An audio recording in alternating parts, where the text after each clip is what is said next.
Good morning, class 12. As you all know that we are going through our chapter globalization.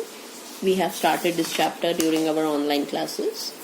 जब हमने ये chapter start किया था तो I was in a confusion whether I should give or provide you the video related to this chapter or not, because this chapter is more or less the theoretical chapter.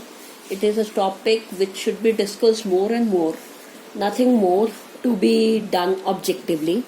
Still today I am going to cover a topic with you guys, that is the political consequences of globalization.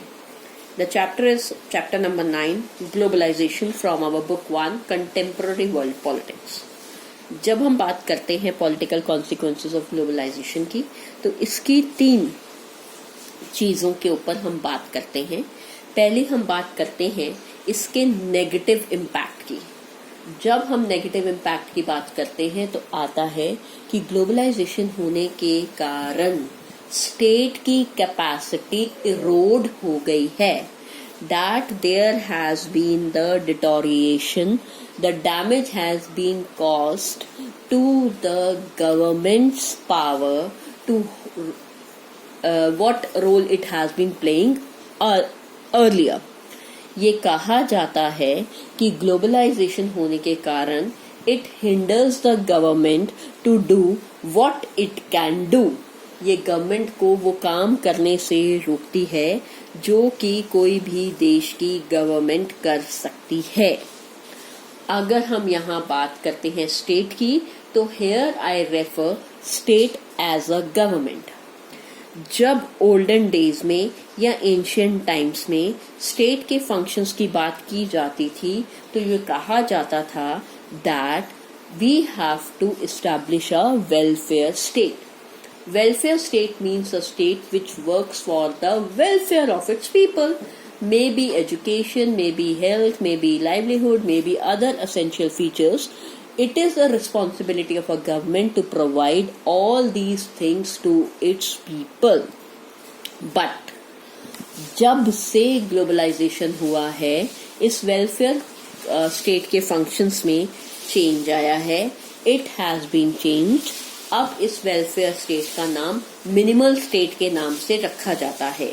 Minimal state का हमारा मतलब है there should be minimum interference of the government in the lives of the people. The government itself has restricted itself to provide the security to the people. It works for the maintenance of law and order. जितनी भी governments हैं उन्होंने अपना हाथ खींचना शुरू कर दिया है from the arenas of basic services. Even you can say there is more and more privatization of education and health centers where government can't get involved. Those are being run by the international institutions. That means they have been under the influence of other countries. The core functions of the government has been reduced. ठीक है. Negative के अंदर हम ये लेते हैं कि government की पोजीशन को या पावर को नुकसान पहुंचा है. हम अपने सेकंड पॉइंट के ऊपर आते हैं जिसमें हम लेते हैं कि ग्लोबलाइजेशन होने के कारण से ये नहीं है कि स्टेट की जरूरत नहीं है या गवर्नमेंट की जरूरत नहीं है. Still there is a need for the primacy of the state.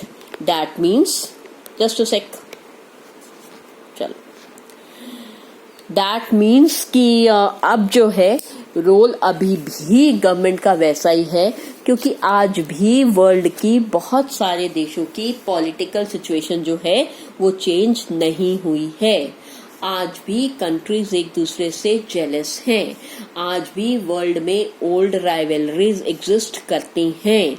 आज भी दुनिया में गवर्नमेंट की जरूरत है that it should provide basic और एसेंशियल सर्विसेज और functions towards its citizens.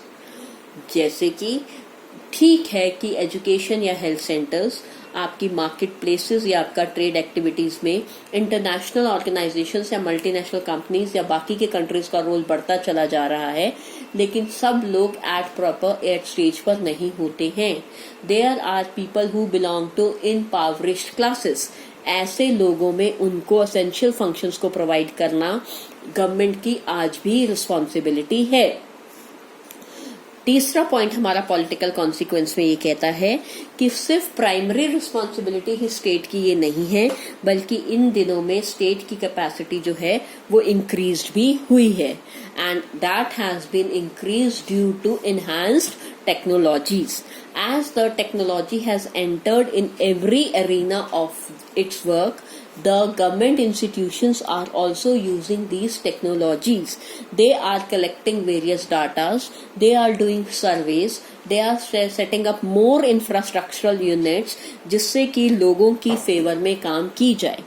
Now at one place, government has in a position to collect our data, to come to know which sections in the country are impoverished, to know how they can improve the conditions of the people, or how they can launch new schemes. So the government has not reduced its capacity, it has increased, or it has become more powerful.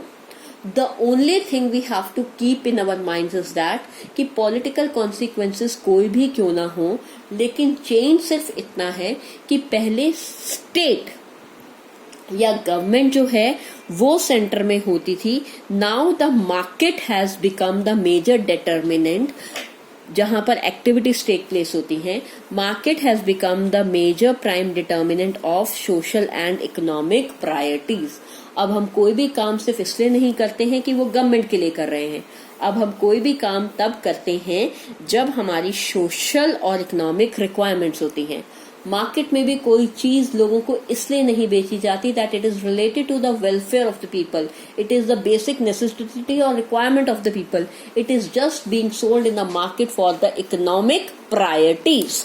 So this is the political consequence of globalisation. Next in next video.